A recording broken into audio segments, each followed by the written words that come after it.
Good evening, I'm Ian Hanomansing. Tonight, another senior military official, another allegation of sexual misconduct. He was supposed to be kicked out, but he was allowed to leave without consequences. Somebody got a free pass. A CBC News exclusive. Canada's COVID cases are finally falling. Whatever's been done in the last few weeks has worked. But inside some hospitals, a much different story. This is truly an emergency. And that means for some, Thanksgiving is off the table again. Some family members are like, should we follow the rules? Should we say the heck with it? From outdoor dinners to unvaccinated guests, how to navigate a difficult holiday weekend. A prize guitar stolen 45 years ago is found. Oh man, my guitar, I was in tears. I was like really moved. How Randy Bachman tracked it to Tokyo. This is The National.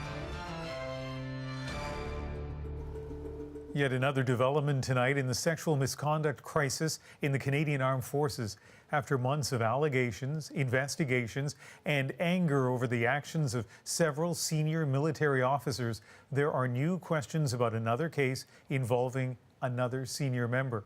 This one is retired Commander Danny Croucher in Halifax. As Ashley Burke explains, after CBC News went looking for answers, the federal government launched a review into what happened when he was accused of wrongdoing and how he ended up working on the same base. A review now underway at CFB Halifax into what went wrong.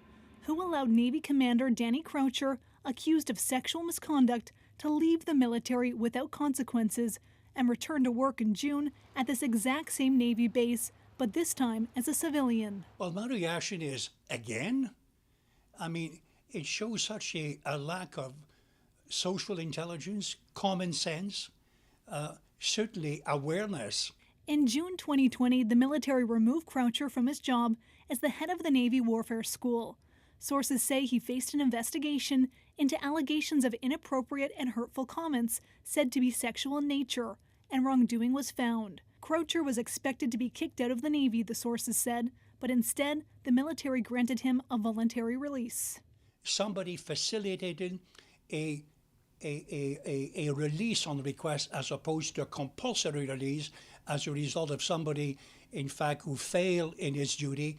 In other words, somebody got a free pass.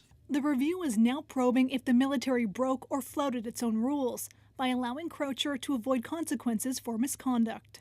It shows clearly that we need to review how the military conducts investigations, how disciplinary issues are being investigated and punished. This all comes on the same week the military issued an apology for its handling of Major General Peter Dawes' case.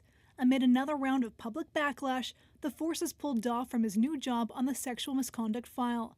He had quietly returned to work earlier this month after being put on leave following a CBC News report revealing he wrote a positive reference letter for a convicted sex offender. I was stunned and dismayed. The Prime Minister and his deputy criticized the military for its insensitive handling of the case. This shows they simply still don't get it. We have an awful lot of work to do. We know that. Actually, the official reaction to this story and the circumstances is really notable. And let's start with the Defence Minister. Well, Ian, in a statement, the Defence Minister's office said it was dismayed and calls it an apparent lack of judgment. Harjit Sajjan was the one who asked the Acting Chief of Defence Staff and the Deputy Minister to trigger this review and determine if there was wrongdoing. If there is, the Defence Department said that there could be disciplinary action for those involved. Now, of course, this is all happening as the opposition is also calling for Sajjan to be replaced. And as for Croucher, he declined CBC's request for comment. Ian? All right, Ashley, thank you. Thank you. After weeks of going from bad to worse, the Public Health Agency of Canada released modelling data that shows something we've rarely seen in the last few weeks: good pandemic news. According to the Public Health Agency, nationally, the rate of new infections is dropping, and if this current level of transmission continues, the agency predicts the COVID curve will continue to fall in the coming weeks. But if transmission were to increase by just 15%, the progress made so far will not last. Travis Danrash explains. the efforts we've made. Canada's top doctor says nationally we may be turning the corner on COVID-19, but the curve is just bending. And if you're in some of the provinces in the middle of the country, you need to be really, really precautionary. in provinces like Saskatchewan and Alberta, vaccine hesitancy remains a major issue, a concern for Dr. Theresa Tam, who was also blunt in her assessment of those provinces for easing restrictions too quickly during the summer. I would hope that if with this wave, that everyone has taken this to heart and that things can be really serious. Despite that warning, Saskatchewan is not putting limits on Thanksgiving gatherings. You can't just lift all other restrictions and rely on vaccination of an insufficient proportion of your population to drive cases down. And that's exactly what we're seeing right now in Saskatchewan and Alberta. Infectious diseases experts say the gains made so far are fragile. We have the winter coming up. So that's part of the reason why I think that we need to be prepared for potentially another surge. But I think in other parts of the country, they're seeing that Delta tends to find places that are susceptible to infection. Overall, today's modeling was good news. Over 82% of eligible Canadians are now fully vaccinated. Nationally, case counts are leveling off. Still, many prepping for turkey and pumpkin feasts are making sure COVID considerations are also on the menu. We're all getting tested ahead of time, and we're going to try and eat outside and try and, use the precautions that we can.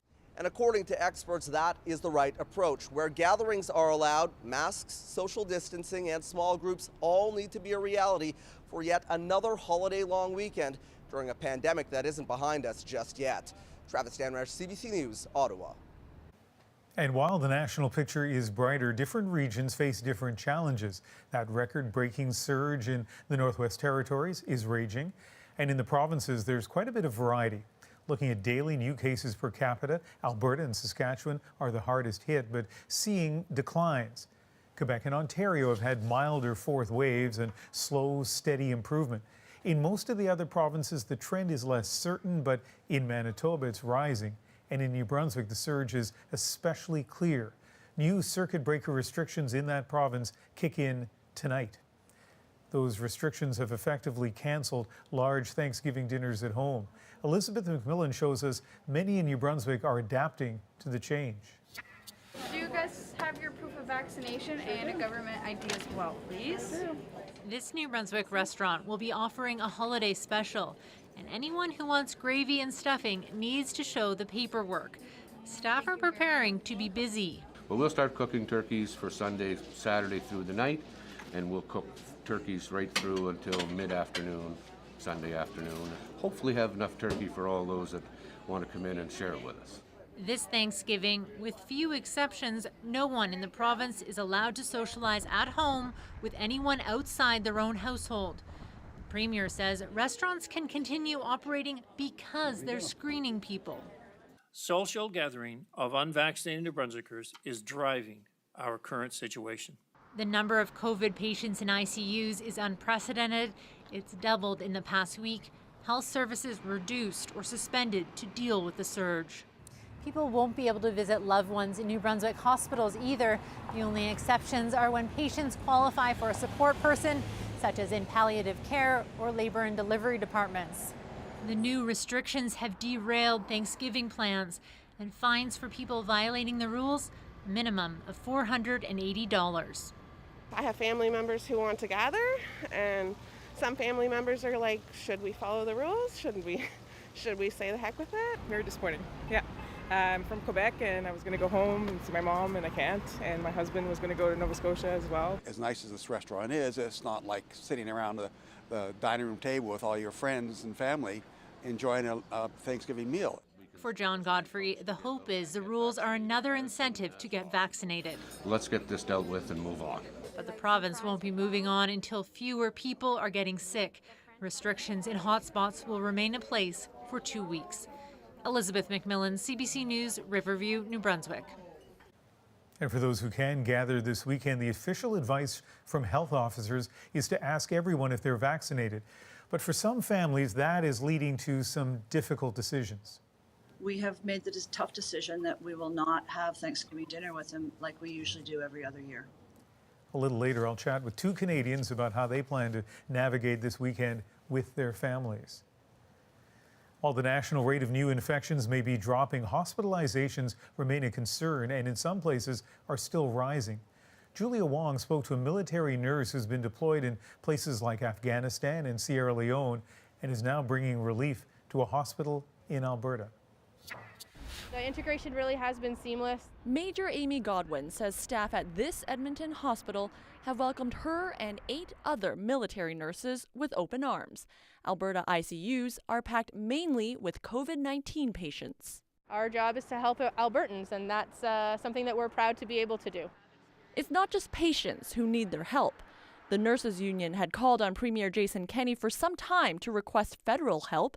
It says every bit counts. They may be working an 8 or a 12-hour shift, but they're not looking at 16 hours a day.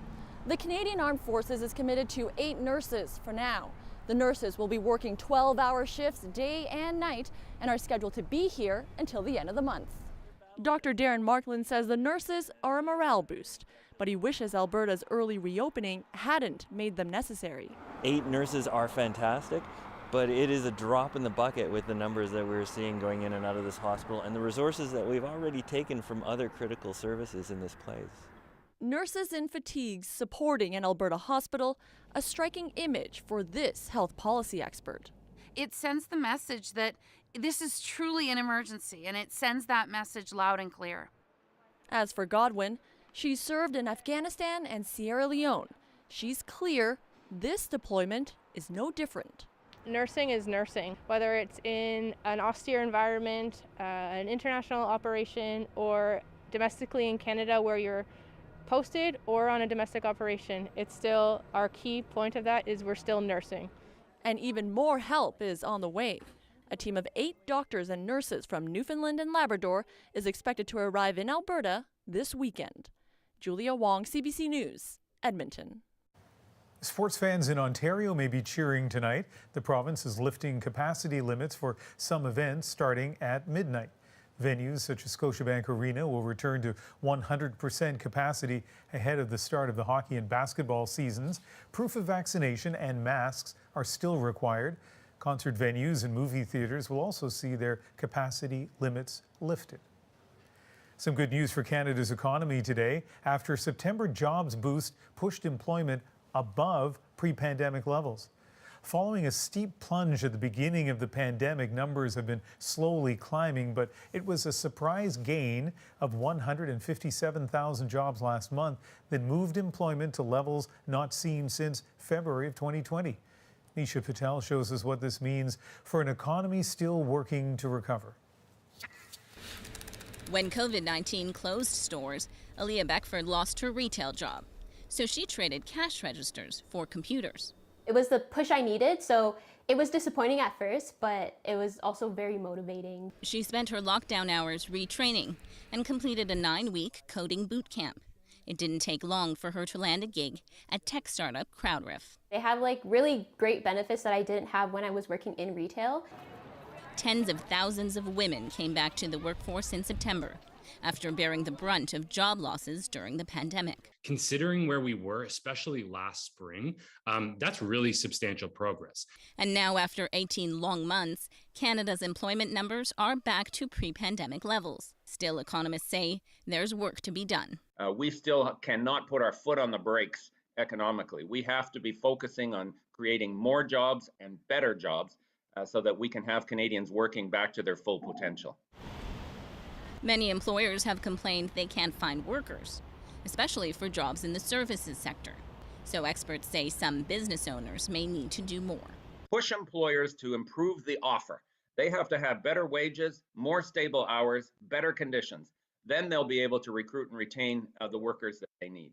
The Bank of Canada governor said he expects to see more job gains heading forward, despite any hiring difficulties. Companies are looking for the right workers are looking for the right jobs, and that process is taking some time. For other workers in her position, Beckford has a message.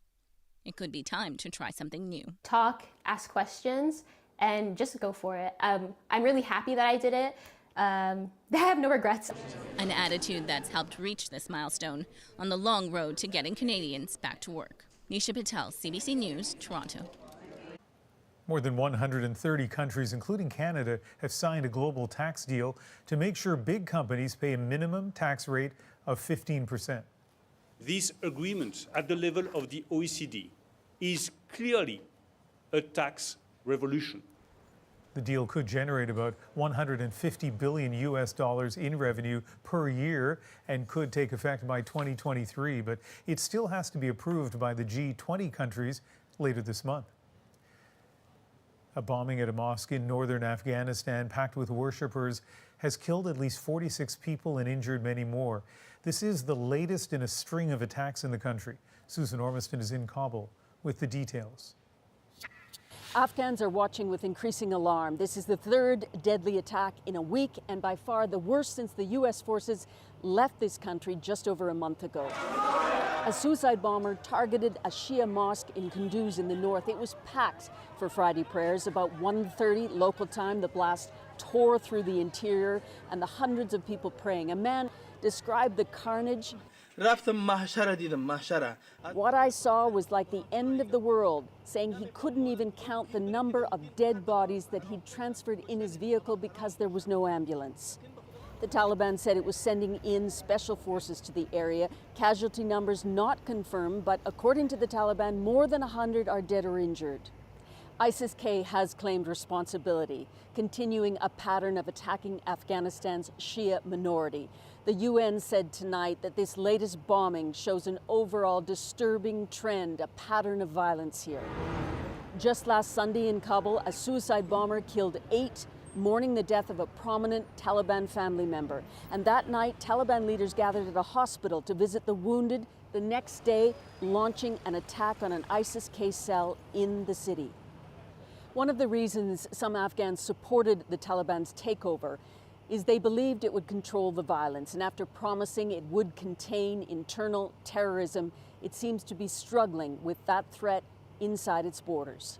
Susan Ormiston, CBC News, Kabul. When Afghanistan fell to the Taliban, Ottawa scrambled to evacuate residents who had helped the Canadian military during the war. It then pledged to resettle 40,000 other Afghan refugees. But as Evan Dyer shows us, that process is going much slower, leaving some very vulnerable people in limbo. Afghanistan's collapse was so sudden, so complete. Hasina Muasser and her family barely had time to flee north to Tajikistan. Today, they're stranded there. The doctors told me that I can't walk anymore, but I'm sure that I can. I need some support, some help. Hasina wasn't always in a wheelchair.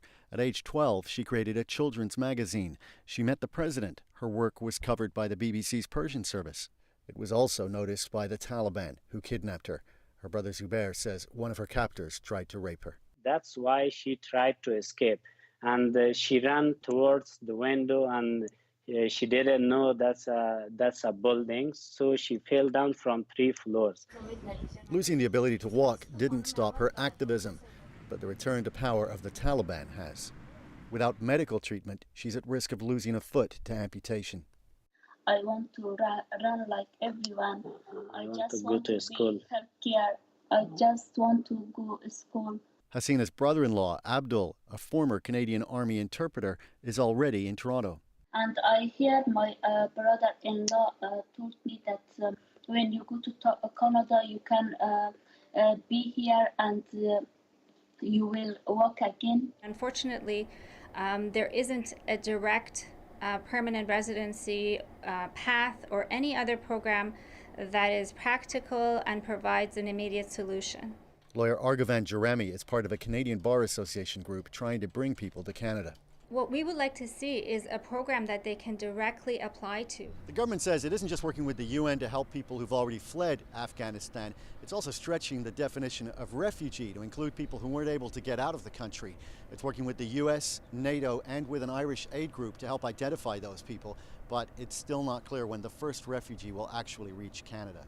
Evan Dyer, CBC News, Gatineau, Quebec. Two journalists have been awarded this year's Nobel Peace Prize, Maria Ressa and Dmitry Muratov. They are from different countries, but as Briar Stewart shows us, they share a passion for a free press in nations where that can have severe consequences.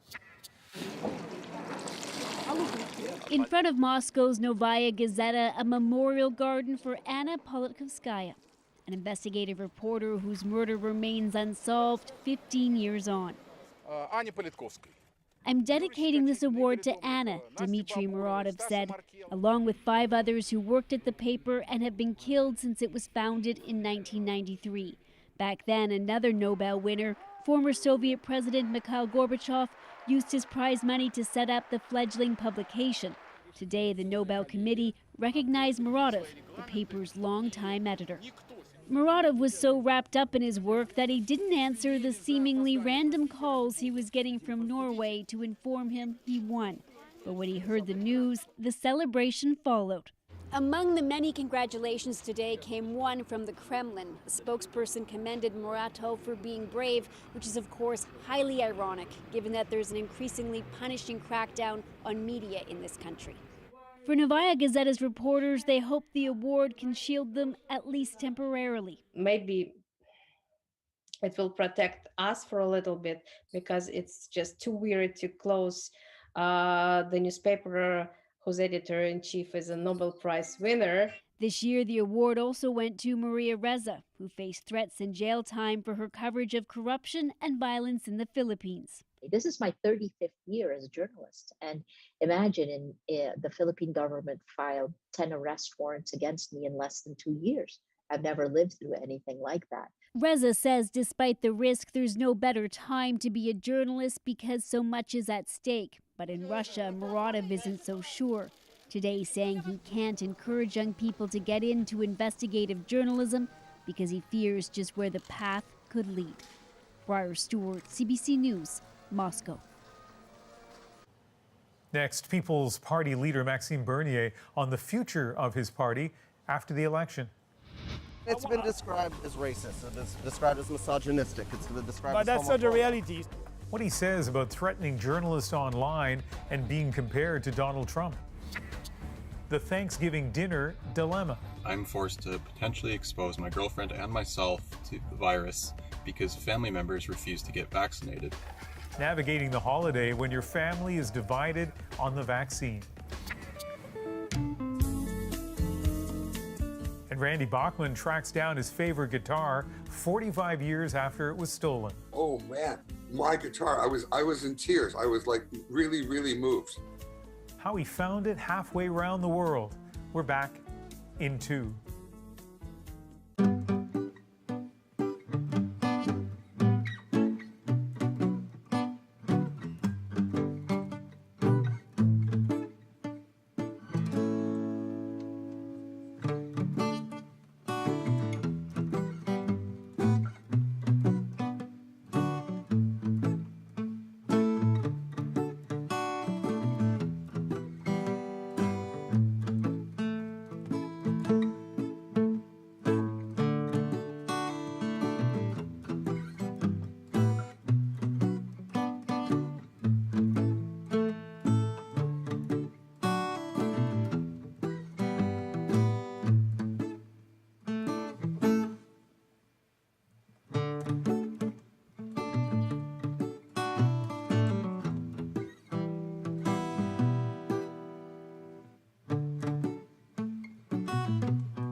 Welcome back. In New Brunswick, a coroner's inquest into the police killing of Rodney Levi has led to a number of recommendations, including police training on mental health calls. We were all scared, nervous. We didn't know what to expect, but we got what we wanted, basically, except for our brother. Other recommendations include establishing mental health centers on First Nations. Rodney Levi died last year after officers responded to a complaint about a man with knives. The union representing RCMP officers says it will support a member's right to refuse vaccination. That's in response to the federal government's announcement earlier this week that most public servants, including RCMP officers, must be vaccinated against COVID by the end of the month or face being put on unpaid leave. The People's Party may not have won any seats in last month's federal election, but support for the party more than tripled compared to 2019. Travis Danraj sat down with leader Maxime Bernier to talk about what's next.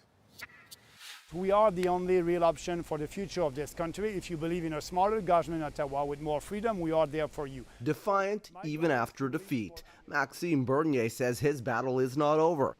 In fact, he believes the election results were a win for his party. We don't have anybody in Parliament, but we are the real opposition. If you look on all the ideas that we promote, we are the only real Conservative party in Canada right now. Thank you. The People's Party of Canada captured about 5% of the vote nationally, damaging Conservative hopes in some ridings by attracting longtime Conservative voters like Rob Jonkins. Because they are against vaccine passports and they are for freedom. I met him, shook his hand, had a couple-minute conversation with him. The guy is solid. The guy is solid. So I believed in him at that moment. He is who he says he is. While the PPC was able to sway a significant number of more moderate Conservatives, the party has been accused of embracing the far right. It's been described as racist, it's described as misogynistic, it's been described but as that's not the reality. But when journalists asked about PPC connections to the alt-right, Bernier published their email addresses, making them targets for online abuse. You go on Twitter and say they want to play dirty, we will play dirty too. Yeah, but why? Instead of trying to have a debate on our ideas, they try to discredit us. So that's not the game that we will play. But anti-racism activists insist courting extremists is part of the plan for the PPC. He demonstrated through his actions during the campaign strategies and tactics right out of the Donald Trump playbook. And that's, I think, what he is following. Bernier doesn't see similarities, but also doesn't mind the comparison. Maybe they like me because they think that I'm a little bit like Trump. And for us, there's no taboo subject.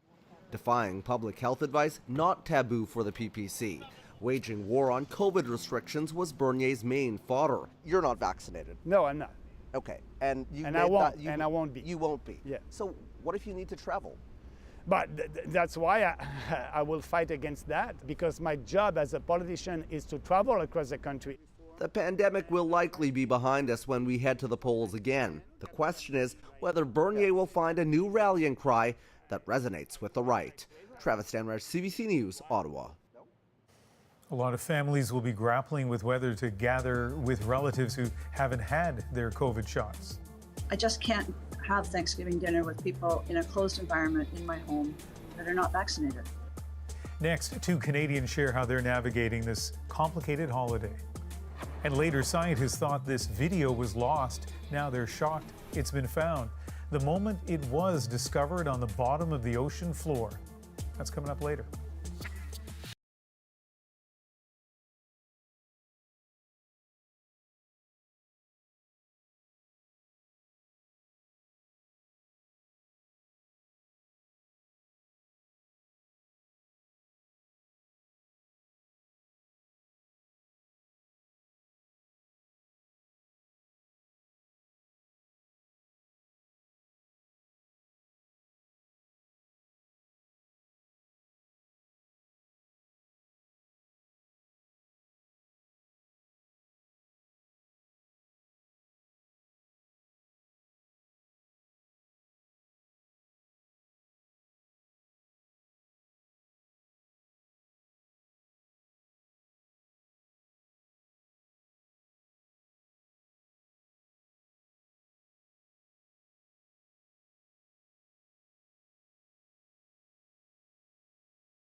Welcome back. Thanksgiving has traditionally been a time for families to gather, but for a second year in a row, the pandemic is putting limits on that, and that includes the divide among families and friends when some are vaccinated and others are not. Keeping it to immediate family, plus our son and his girlfriend who live in a condo. We're all vaccinated and we're setting up outdoors anyway. This Thanksgiving, I'm forced to potentially expose my girlfriend and myself to the virus because family members refuse to get vaccinated. And if I don't attend Thanksgiving out of protest, then I become the villain. Vaccinations are not an issue on my side of the family. We're all fully vaxxed, and my 80-year-old father has had his booster. Other side of the family, not so much. Thanksgiving dinner at our house will include only vaccinated guests, same as any other dinner during the pandemic. So lots of different responses to what is for many a new challenge of this pandemic. As we do on Friday nights, let's go beyond the headlines. This week with two people who are having those difficult conversations with their family members. Jan Malcolm is in Surrey, just outside Vancouver, and Joe G is in Carlingford, New Brunswick. That is near the border with Maine. And thanks to both of you for joining us. Good evening, Ian. Thank you for having us. Jan, you and your husband, I know, are vaccinated, but some close family members are not. And tell us about the rift that's created. We all live in the same house. My husband and I own the house, and our family members are in a different part of the house in a suite. And they are dead set against the vaccination, and they're dead set against masks. And we have made the tough decision that we will not have Thanksgiving dinner with them like we usually do every other year. And what are the conversations like, especially with Thanksgiving approaching, but even before, when you have that very sharp, I guess, ideological divide within your own home? It was very tense. We felt we were bombarded, and we were told to do our own research. So we did, and I followed Dr. Bonnie Henry here in British Columbia. And while I don't agree with everything that she said and done, I do agree with the science that she has put forward. So I just can't have Thanksgiving dinner with people in a closed environment in my home that are not vaccinated. Joe, you and your fiance are the only vaccinated ones in your family, and many of those unvaccinated relatives recently did get COVID, and your father died last week, which of course I'm sorry to hear. I mean, first of all, how are you holding up? Well, it's tough, but there's so much to do that I just kind of focus on the things that I need to get done, and then I usually have my time at night, when I'm settling down and getting ready for bed. So. And what are the conversations with your family members like, especially, in the wake of the passing of your father, and with Thanksgiving just a couple of days away? What sort of, are you having conversations with your family? Yeah, there's two different conversations that I'm having, and communication has stopped with some family members, and then other family members, we're continuing conversations that are more, how are we going to prevent this from happening again? So it's difficult. A lot of these conversations started a year and a half ago, and in my family, it just seemed more like tribalism. It started out that the pandemic is fake, it's a hoax, and then there was a lot of logical fallacies like straw man arguments and false equivalencies that I was hearing from family members, and it created a lot of tension. It's challenging to try to maintain those healthy relationships when COVID-19 has pretty much, split the family in two. I mean, all of this is so difficult, and I had a lot of people who sent me messages, direct private messages on Twitter, who are very much in the situation you guys are in, and some of them didn't want to talk about it publicly, and I understand that, and I appreciate the fact that both of you are. Jan, we only have maybe about a minute for this, but you know, we heard this from Joe. What's the root, do you think, of the vaccine refusal on the part of your family members? Where is that coming from? They believe different things than what the science is that we believe. I don't know that they believe that this is a hoax, but they have very out of this world kind of beliefs, and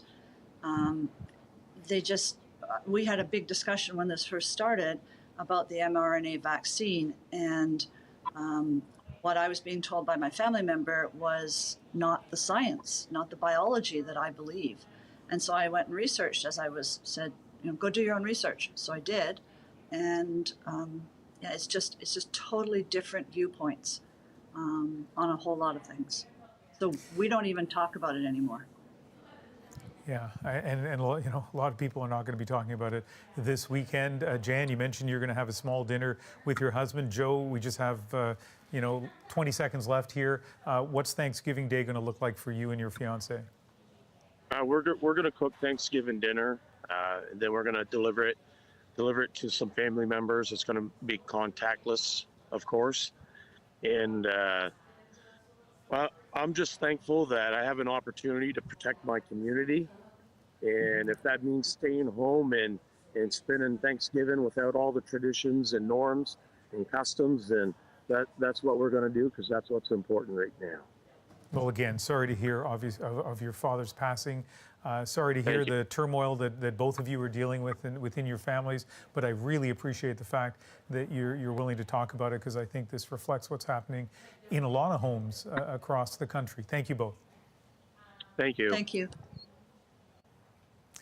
When we come back, a movie about a dystopian future draws inspiration in Canada's painful past. Who lives here? The city went dark after the war. Using science fiction to tell the story of residential schools. Next.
Welcome back. A new sci-fi film is shining a light on Canada's dark past with Indigenous people.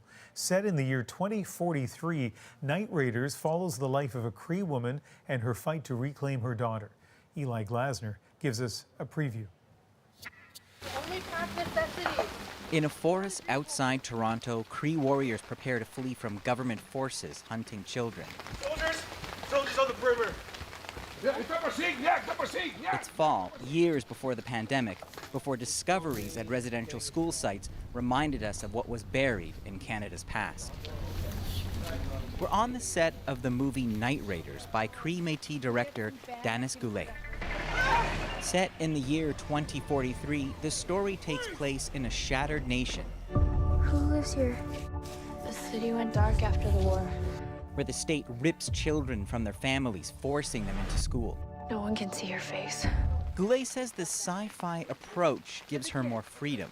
It liberates you as a storyteller to come at things that you want to say. You can be as political as you want, and because you're in a totally fictional universe, you can say whatever you want to say. And in this near future scenario, the Cree warriors, the Night Raiders, are fighting back.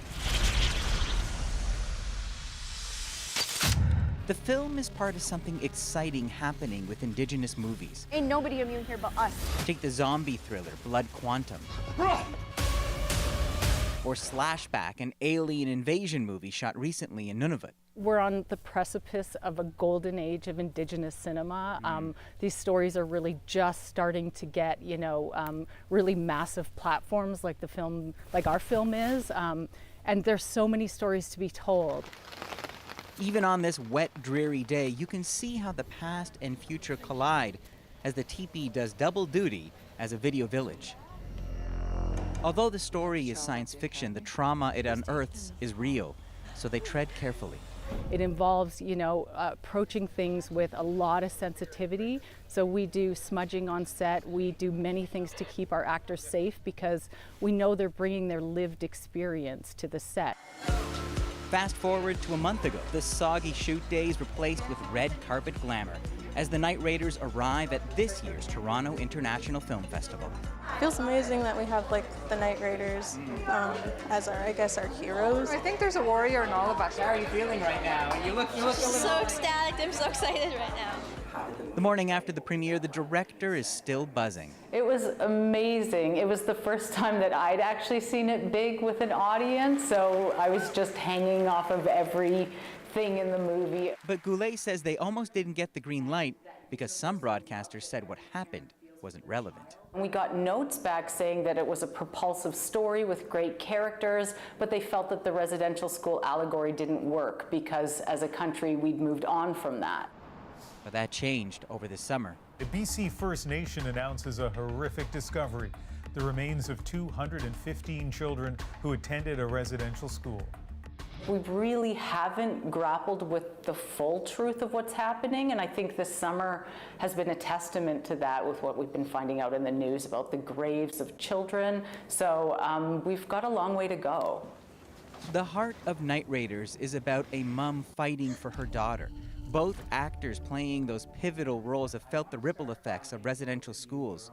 For Brooklyn Letexier Hart, it was her grandmother. When I got to the age about 11, 12, she started talking more about the trauma she went through. For Elmaya Tailfeathers, her grandfather. I know that he ran away from school too many times to count, and that it was a really hard experience for him. As Night Raiders finally opens in theaters, for them it isn't about the pain of the past, but the resilience to move forward. I know that it was our culture and our ancestors and the strength of who we are as a people that kept us alive and got us through those violent systems. And so, Night Raiders is an allegory. It's a physical representation of that strength. Pledge our hearts and give our allegiance. A vision of the future with a message for the present. Eli Glasner, CBC News, Toronto. The Mi'kmaq Honor Song has been played and performed for audiences around the world for years, but now it's found a place in cellist Yo-Yo Ma's new album. With Ma playing his signature instrument and Jeremy Dutcher providing the vocals. The collaboration began almost 3 years ago when Ma invited Dutcher to perform at a concert in Montreal. I had like photo shoots and like some interviews booked that weekend, and I just had to say, well, sorry, you're gonna have to postpone a couple of those because this is a collaboration of a lifetime. Dutcher says he'd only sung the song before in his own language of Wolustiqwe, but recorded the opening verse in Mi'kmaq for Ma's album as a sign of respect to the original. A Canadian music legend is celebrating after tracking down a long-lost, prized possession. It was like being hit in the face with a shovel. It's like, bam, oh man, my guitar. I was in tears. I was like really, really moved. The story of how Randy Bachman found that guitar 45 years after it was stolen. That's right after the break.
I'm Jamie Poisson. Join me for CBC's daily news podcast, Front Burner. Every weekday, Front Burner takes you deep into the stories shaping Canada and the world.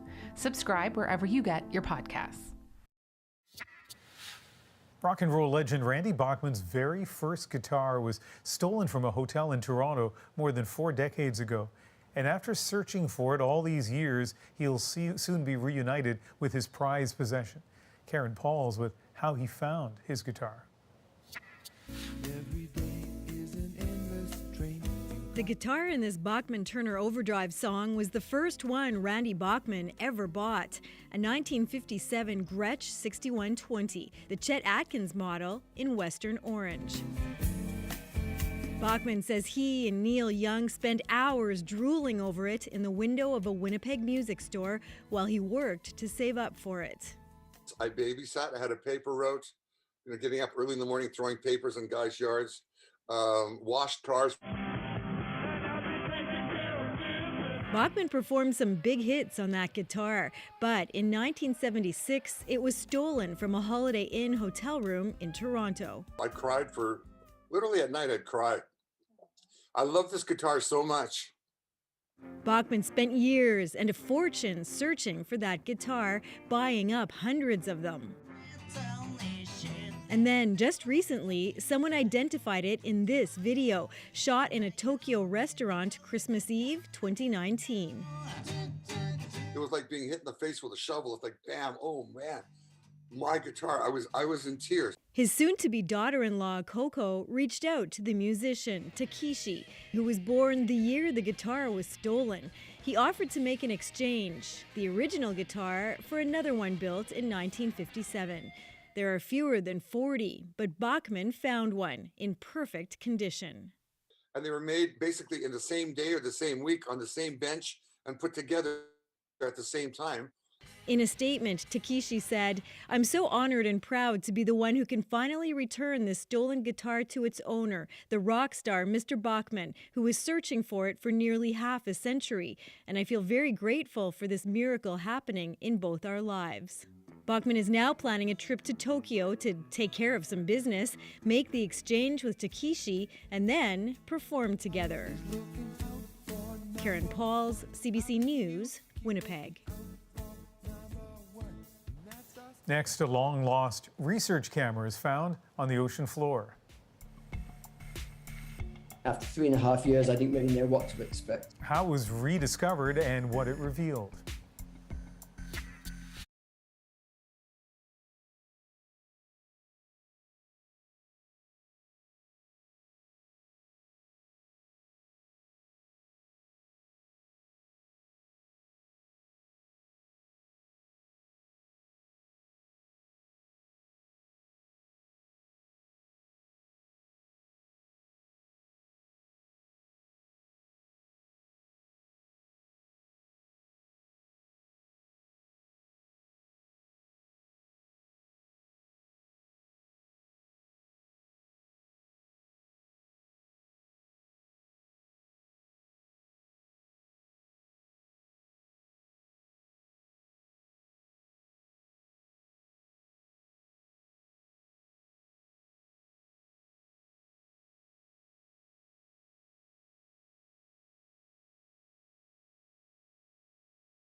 This footage was shot on a camera strapped to the back of a seal in Nova Scotia, but being able to view it, well, that's pretty amazing considering the camera spent 3 years lost in the ocean.